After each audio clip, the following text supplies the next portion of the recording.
Okay, guys, I'm back with the second part, which is going to be basically just a summary.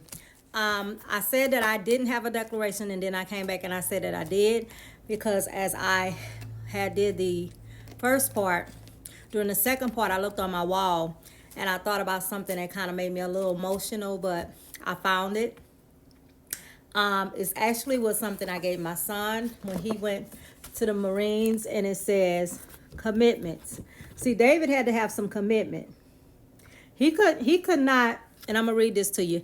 He could not do what he did with Goliath. He had some commitment that he was gonna go fight. He was gonna win, and he basically knew that he was a giant. But he said, "Oh well, if God is on my side, what could you do to me?"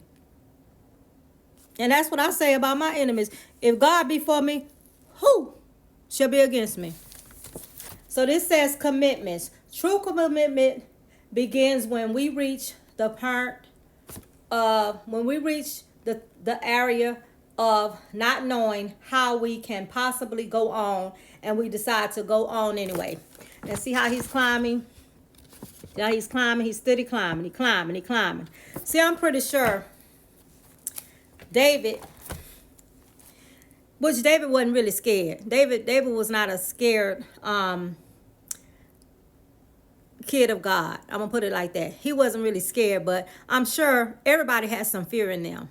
Even the most person that has, as they say, the biggest, baddest person, like in school, when they talked all that noise, at the end of the day, when you say meet me after the bus, they start getting a little fear too, even though they know they was gonna knock you clean out. They had some fear. See, David, he knew he was gonna do it, but he had to have some commitment, because this was a 9 feet 9-inch giant that he had to go against. But see, it didn't matter. His daddy, first of all, told him he could do it. He gave him permission. And you would say, why would he give his son? Why would he give his son permission to go fight? I just don't get that. He knew David was little. He knew he was small. But then he said, that's okay. He said, go ahead. He even dressed him. Told him, go ahead. Put that coat on. I'm going to help you. He said, put on a coat of armor on him. He put a coat of armor on him and a brass helmet on his head. So his father wasn't even afraid to let him go. He said, go on, son, you got this. See, if that was my son, I don't know if I would have let him go fight a 9 feet 9. Me, him, and a few others probably would have had to go together. Like back in the day, I'm just saying, God have saved me now, and I'm not that person no more, but I just still say, I'm not God. And I can't see my son probably is, I would say, 6 feet, maybe 6 feet, 5'9", 5'8", something like that. About 5'9". And 100 and blank pounds, because he wouldn't want me telling his he would be very upset if I told how much he weighed. And that's not anybody really, that's personal. But I'm just making an example. I could not see it. But see, as I gave my son this, when he first went to the Marine Corps, and I said, and he ended up leaving it, but when he comes back, I'm going to give it to him. And I ended up putting it on my wall just to think about it, and it blesses me, because true commitment begins when we reach the place of not knowing how. See, this when you got to work your faith. And I know y'all be like, she pulled that little faith out all the time. But baby, I live by faith. Don't know no other way to live. So guess what? He had to have some faith, because it said possibly going on, and decided to do it anyhow. He didn't know how he was going to go on. He said he had prepared himself now. He had them rocks. He said, okay. Think it was 3 of them. He had them rocks. He said, let him come at me.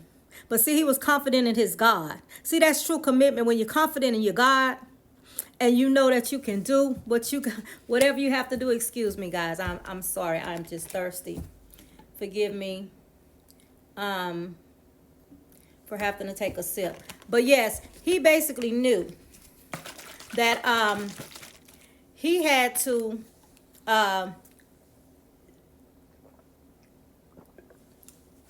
apologize. But he knew that he had this commitment. First of all, he had a commitment to God. Then he had a commitment to his daddy. And then he wanted this woman. And he said, okay, that's what I got to do to go get her. How many of y'all men to go? I'm just saying.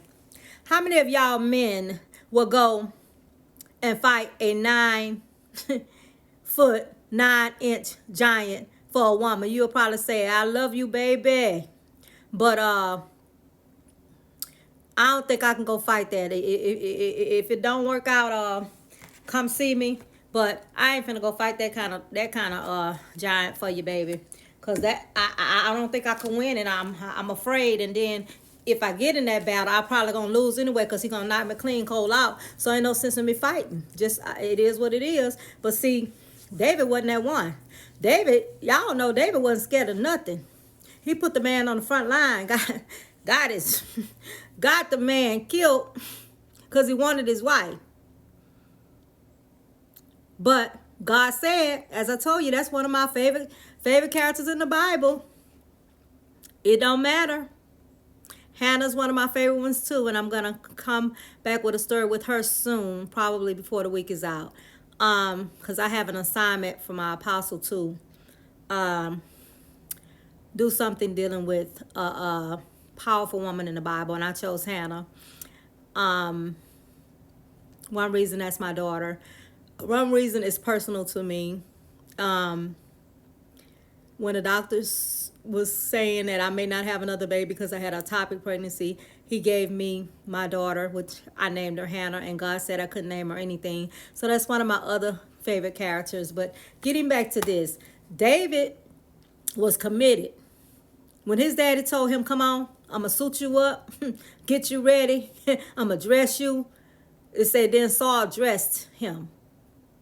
And he put that turban, that's the thing over around their heads. He put it over his head. Then he put a coat of armor, a brass helmet over his head. See, he was double suited up. And then David went on and handled his business. He handled his business. He handled his business. And guess what? He ended up getting that woman too. See, this not really in the Bible, but I just want to know, how many of y'all men out there handling y'all business fighting giants to keep y'all wife? Or are you giving up? This right here just coming from, hey, the heart. A lot of men, let me tell you something. Pray. Trust God. Don't give up unless your season has ended. If your season has not ended, or you doing some things to cause this woman to be pushed away, and you want to give up, all be unto you. But if God tell you to fight, and it might be some giants, I'm talking about some spiritual giants now. See, this taking me somewhere else. How many of y'all commitment to stay? How many of y'all committed to stay? See, some people, you can't stay. I couldn't stay. As I said, I caused some things, and some things was caused. But I couldn't stay. I tried to stay. But at the end of the day, guess what? I was committed. I wasn't perfect, but I was committed. But it was what it was. But there's some men out there that still got hope, and I'm trying to encourage you to keep the faith. Go ahead and let them giants come. But you slew them with the word of God. You slew them in prayer. You slew them with this means war. If you got to pray that song 10 times a day, this means war. You go get what you got to get. A 9-foot giant ain't nothing compared to God. An enemy ain't nothing compared to God. If God be for you, who could be against you? A witchcraft? No. Dark spirits? No. Black magic? No. I know for a fact about that. No, somebody tried it, but God denied it. So let me tell you something. Keep your hands in God's hand. Trust God and keep the faith and keep being committed, and God will slew your giant.